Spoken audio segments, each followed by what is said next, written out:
안녕하십니까, 철순의 책방입니다.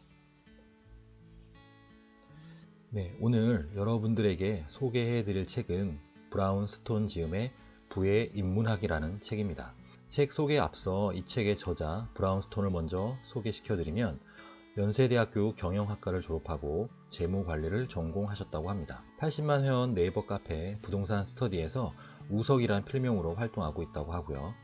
결혼 초기 500만 원으로 50억 원을 만들었다가 고스란히 날린 경험도 있다고 합니다. 지금은 주식과 부동산에 투자해서 재기에 성공하여 경제적 자유를 만끽하며 생활하고 있다고 책에 나와 있습니다. 네, 이어서 이 책의 내용을 먼저 간략하게 말씀을 드리면 성공한 실전 투자의 경험을 살려서 200년 전 경제학 이론과 노벨 경제학상을 수상한 수많은 지식인들의 주장을 근거로 돈이 움직이는 방향과 부의 작동 원리를 아주 쉽게 설명해주고 부동산 가격 변동의 원리와 이기는 주식 투자법까지 본인의 경험과 경제학자의 이론을 바탕으로 꼭 아주 냉철하게 설명을 해주는 부분이 인문학을 투자와 연결시킨다는 것이 저는 참 참신하게 다가왔던 책이었습니다.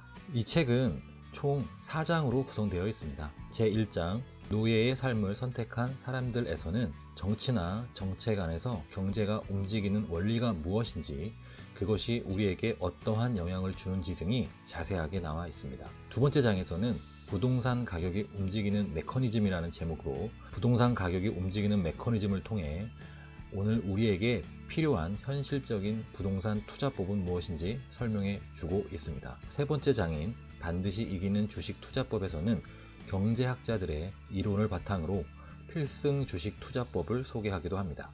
마지막 장에서는 투자의 길을 만드는 부의 법칙이라고 제목은 달려 있고요. 인문학을 기반으로 투자에 대한 고정관념과 오해를 깨치고 성공 투자를 할 수 있도록 해결책을 제시하고 있습니다. 저는 이 중에서도 제가 개인적으로 관심이 많이 갖고 있는 2장의 일부를 여러분들한테 소개해 보도록 하겠습니다. 네, 페이지는 77페이지입니다. 제2장 부동산 가격이 움직이는 메커니즘이라는 제목이 달려 있습니다. 제목으로는 서울과 지방 부동산은 양극화될 것이다 라는 제목의 일부분을 여러분들한테 읽어드리도록 하겠습니다. 한국의 도시는 서로 다른 운명을 걷게 될 가능성이 높다. 서울과 판교 같은 도시는 향후 성장할 게 분명하지만 제조업 중심 지방 도시는 침체기를 걷게 될 것이라는 얘기다. 전혀 엉뚱한 것만은 아니라는데 공감하게 될 것이다. 세상은 점점 더 평평해진다고 한다. 왜 그럴까? 세계는 평평하다의 저자 토머스 프리드먼은 세계화 때문이라고 말한다. 세계화에 힘입어 기업은 제품을 싸게 만들 수 있는 나라로 공장을 옮겨간다. 인터넷 혁명과 전자상거래 기술의 발달은 세계화를 더욱더 가속화시킨다. 이처럼 세계화 때문에 인건비가 비싸고 집값이 비싼 선진국의 도시는 외면을 받고 비용이 싼 후진국의 도시가 각광받아서 세상은 시간이 갈수록 점점 더 평평해질 것이라는 게 우리의 상식이 되었다. 그런데 과연 그럴까? 세상이 점점 더 평평해진다는 말은 맞는 말일까? 직업의 지리학 저자 엘리코 모레티는 아니라고 한다. 왜 미국 IT 기업이나 바이오 기업은 비용이 싼 인도나 중국으로 옮겨가지 않는 것일까? 도대체 그 이유가 뭘까? 왜 세상이 평평해지지 않는 걸까?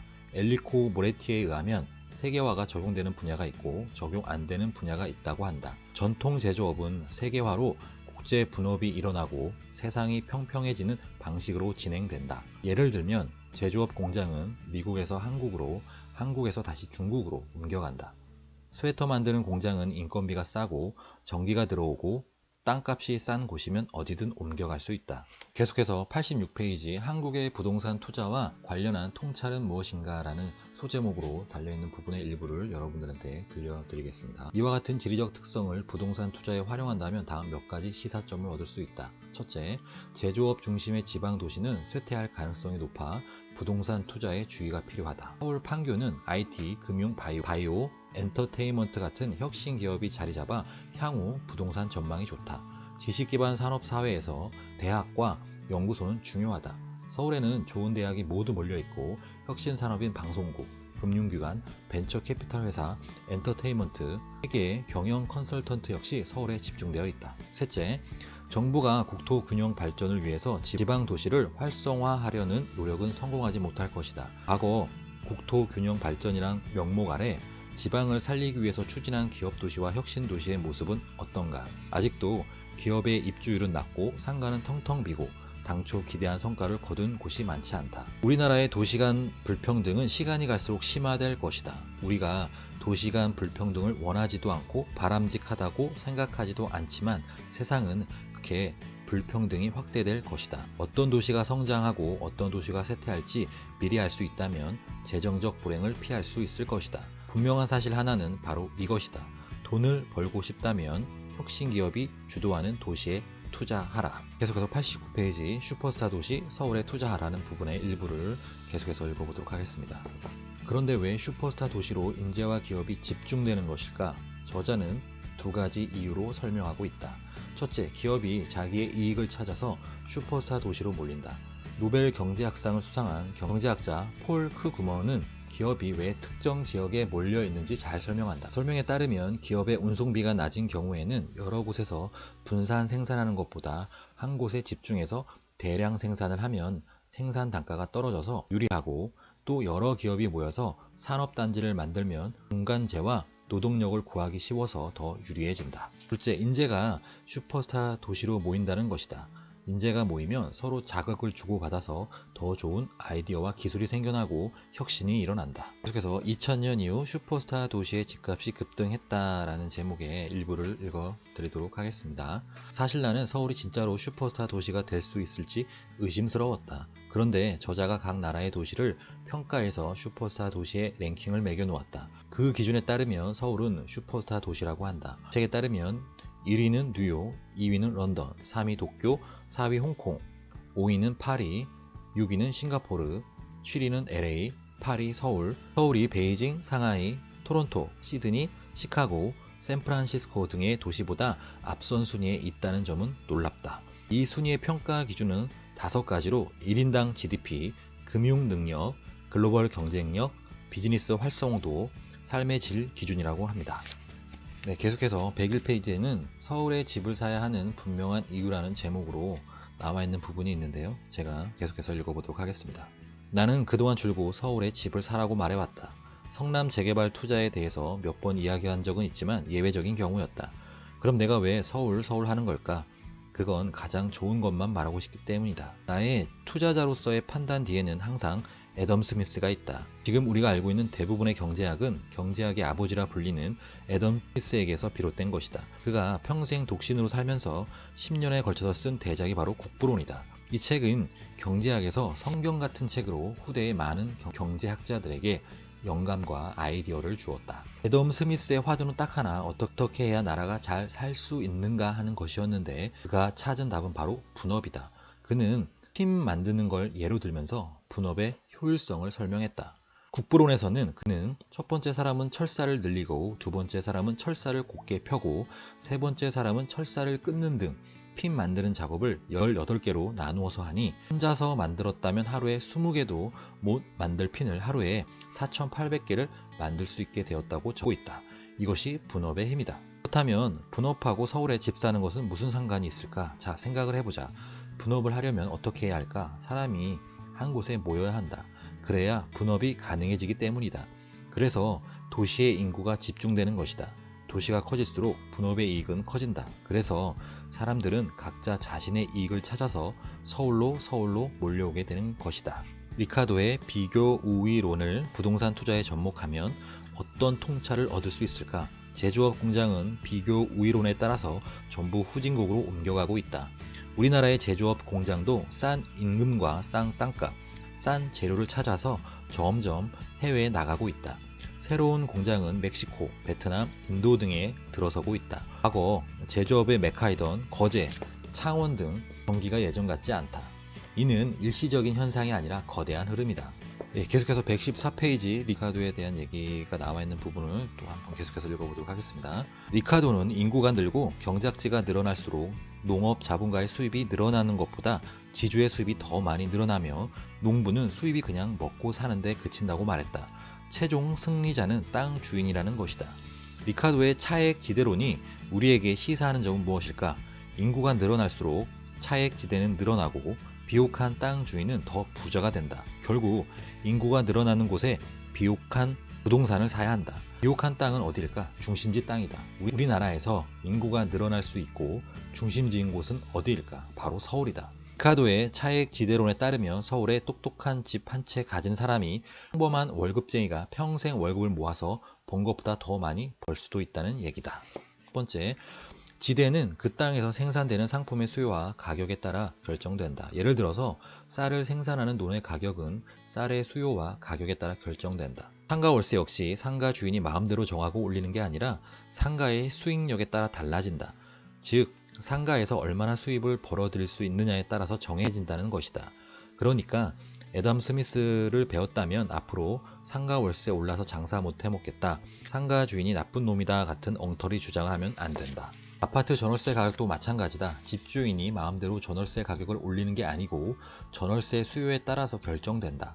그런데 아직도 전월세 가격이 폭등하면 마치 집주인이 사악하고 탐욕에 가득 찬 것처럼 비난하는데, 이 역시 무지와 오해에서 비롯된 일이다. 그래서 스타벅스의 예를 들고 있습니다. 스타벅스의 임대료 계약은 애덤 스미스의 가르침을 반영한 좋은 사례이다. 스타벅스는 임대 계약을 할 때 임대료 계약도 하지만 대부분은 임대료를 수입의 몇 %를 준다고 계약한다. 수익이 높으면 임대료도 올라가고 수익이 낮으면 임대료도 낮아진다. 상가 임대료가 상가 수입에 비례해서 결정된다는 걸 스타벅스가 정확하게 파악하고 있으니 이런 계약을 하는 것이다. 그래서 투기에 대한 부분도 잠깐 언급을 해주고 있는데요. 투기꾼 때문에 집값이 오른다면 왜 투기꾼이 해마다 집값을 올리지 않고 수출이 잘 되거나 경제가 좋아질 때만 집값을 올리겠는가? 게다가 집값이 투기꾼 손에 달려있다면 하락은 대체 왜 일어난단 말인가? 투기꾼이 서울 아파트값 올렸다고 주장하는 사람들 다 무지해서 그런 것이다. 요약하면 애덤 스미스는 국부론을 통해서 부동산 가격이 언제 오르고 언제 내리는지 알려주었고 지대가 어떤 원리로 결정되는지도 알려주었다. 애덤 스미스가 가르쳐준 것만 기억해도 부동산 투자의 중요한 원칙을 깨닫는 데 큰 도움이 된다. 128페이지입니다. GTX가 생기면 주변이 어떻게 변할까?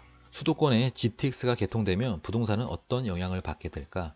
애덤 스미스의 이론을 토대로 다음과 같은 결과를 예상할 수 있다. 첫째, 도로 개통은 두 지역의 차이를 줄인다고 말했다. 서울 집값과 동탄 또는 파주 운정 지역의 집가 차이가 줄어들게 될 것이다. 즉, 동탄과 파주 운정 지역 아파트 가격이 오른다는 말이다.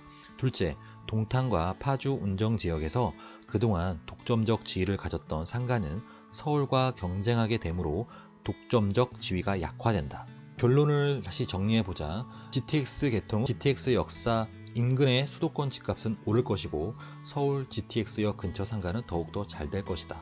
그러나 GTX 요금이 지금 신문 보도에 나오는 기사만큼 저렴하지 않다면 GTX 효과는 당초 기대했던 것보다 약화될 수 있다. 135페이지에는 분양가 상한제에 대한 얘기가 있어서 여러분들이 궁금해하시고 많이 관심을 가지실 것 같아서 제가 한번 읽어보도록 하겠습니다.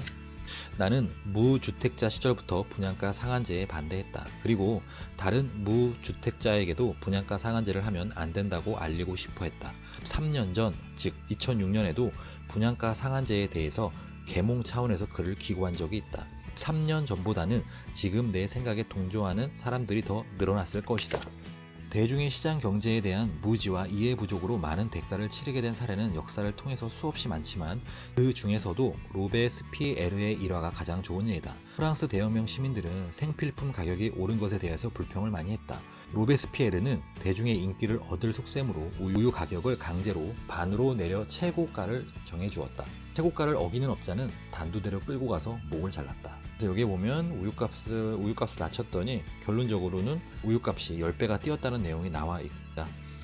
그리하여 종전에 10살까지 먹을 수 있었던 우유가 갓난아이도 먹을 수 없게 되어버렸다. 이는 시민 폭동으로 이어져 로베스피에르는 단두대로 끌려갔다. 그리고 1가구 다주택자 때문에 집값이 오르는 걸까라는 부분이 있습니다. 한번 읽어드리도록 하겠습니다.